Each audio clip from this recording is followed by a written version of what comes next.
Pues obviamente no va a ser lo mismo que yo haya hecho una política de seguridad hace 10 años donde no existían smartphones, donde no existían iPads, donde no existían dispositivos móviles, a una política que yo haga el día de hoy, ¿no? Por lo tanto, las políticas de seguridad no solamente se deben hacer y dejarse allí arrumbadas, se deben de estar actualizando, deben tener un periodo de actualización. ¿Cuál es el periodo de actualización mínimo destinado para una política de seguridad? Pues obviamente es el periodo de un año. ¿Por qué? Porque lleva un proceso de revisión. No solamente es modificar la política, revisarla y actualizarla, sino tiene que llevar un proceso de revisión y un proceso de aprobación de esa nueva política de seguridad, ¿no? Entonces, sí es un proceso que tiene que llevar un cierto periodo de tiempo. Ahora, también, pues obviamente se debe de establecer su fecha de publicación y su entrada en vigor, ¿no? No simplemente decirle al usuario, es que no sabías, pero la política de respaldos empezó hace 2 años. Se nos olvidó comunicártela, ¿no? No, al contrario. Vamos a ver ahorita las buenas prácticas para lo que son las políticas de seguridad y cómo deben hacerse del conocimiento del usuario final, ¿no?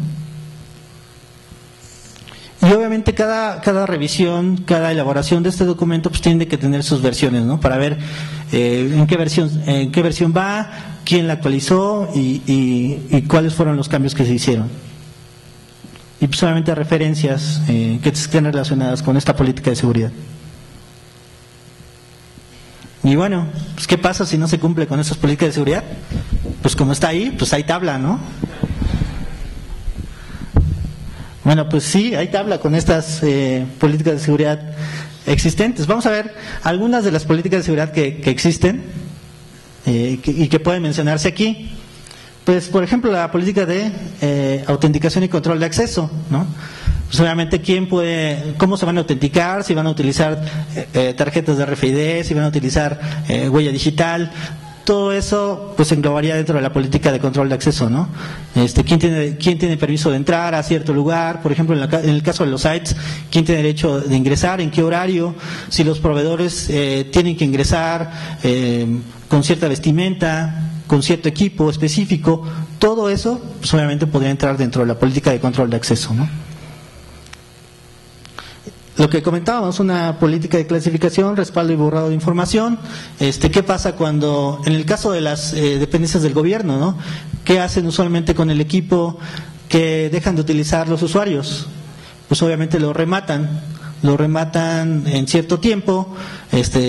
Cuando llega el equipo nuevo, el equipo viejo lo rematan. Pero ¿qué pasa si no hacen un borrado correcto de la información de algún funcionario importante, ¿no?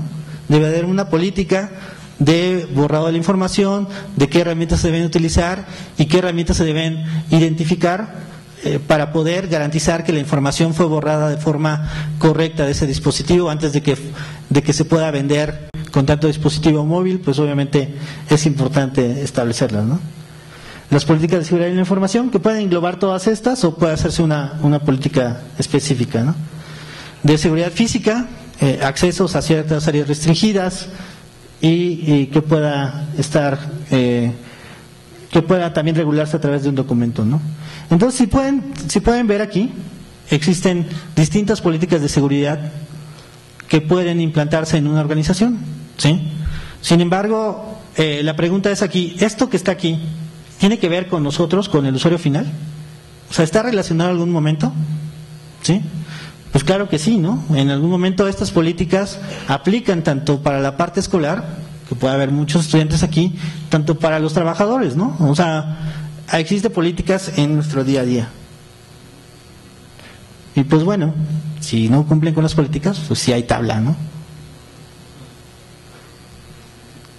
Y bueno, aquí viene una pregunta importante. ¿Tengo conocimiento de las políticas de seguridad con las que interactúo en mi vida diaria? Por ejemplo, en el correo electrónico. Vamos a poner algo muy sencillo.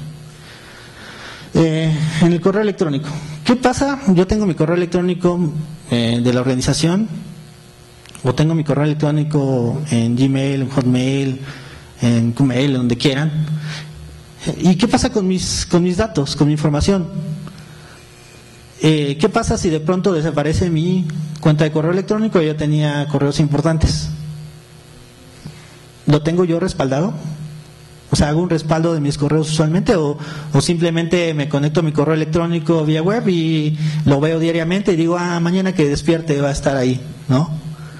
Pues no, o sea, no tenemos, o usualmente el usuario no tiene una política de respaldo de su correo electrónico, inclusive que está en tercerizado, ¿no? Con Gmail, con Hotmail, inclusive de la política de la organización, ¿sí? ¿Qué pasa con la información contenida en mi equipo de trabajo, en mi escuela? ¿La respaldo?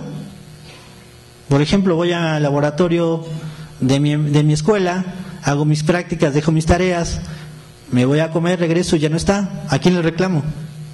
¿No? ¿A quién le digo que pues ahí estaba mi información y que pues era mía y ya no está, ¿no? Usualmente no tenemos esa práctica de estar respaldando, inclusive en las organizaciones, como les comentaba. ¿Guardo información personal en mi equipo de trabajo? Pues yo creo que más del 80% de los usuarios guardan información en su equipo de trabajo, ¿no? ¿Y la empresa está obligada a respaldarla? ¿Está obligada a tener esos datos en el momento en que yo quiera? ¿O mañana alguien puede llegar, o la empresa puede llegar y me va a decir, te voy a cambiar de máquina, me voy a llevar tu máquina y voy a respaldar pues los datos nada más de la organización? ¿Qué va a pasar? ¿Qué es lo primero que hace el usuario? No te la lleves. ¿Por qué? Porque ahí tengo las fotos de la primera comunión de mi hija, ¿no? Déjame respaldarlas. Es lo primero que dice, ¿no? Y eso precisamente son políticas que están establecidas y ahí viene lo importante. A lo mejor nosotros no tenemos ese conocimiento de que existen esas políticas, ¿sí?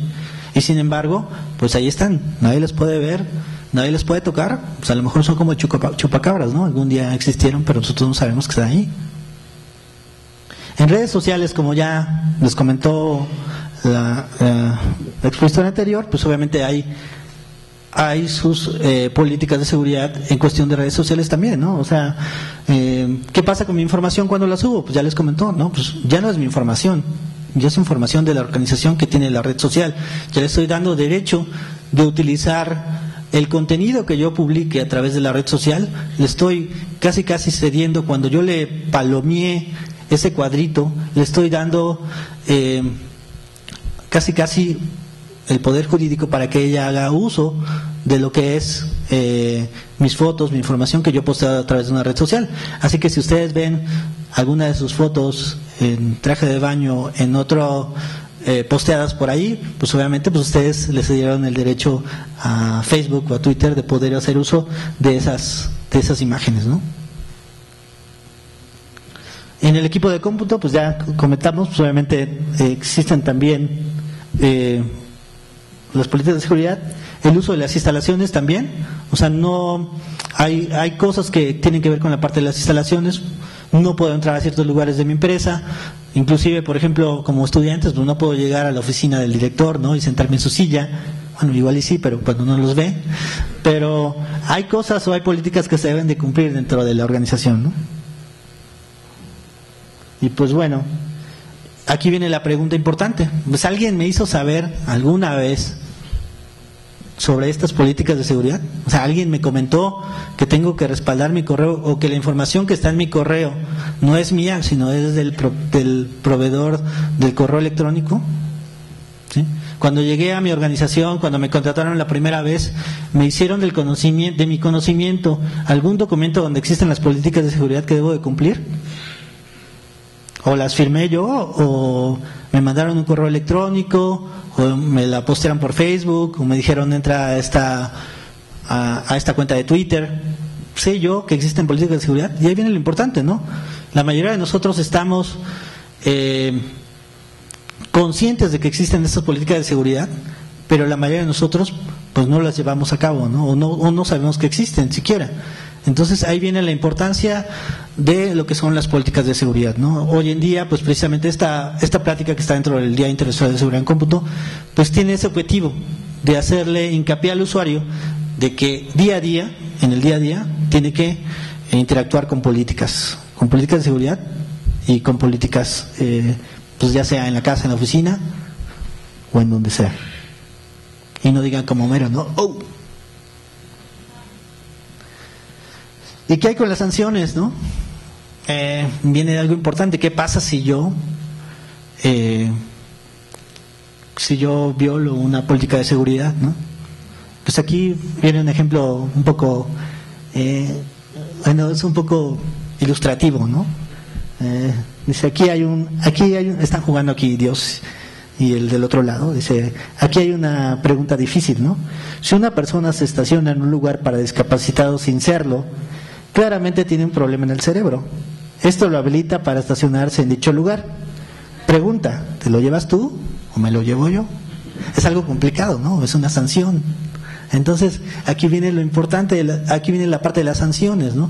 ¿Qué pasa si de mí hacen conocimiento de las políticas de seguridad de mi organización? ¿Y cuál es la sanción?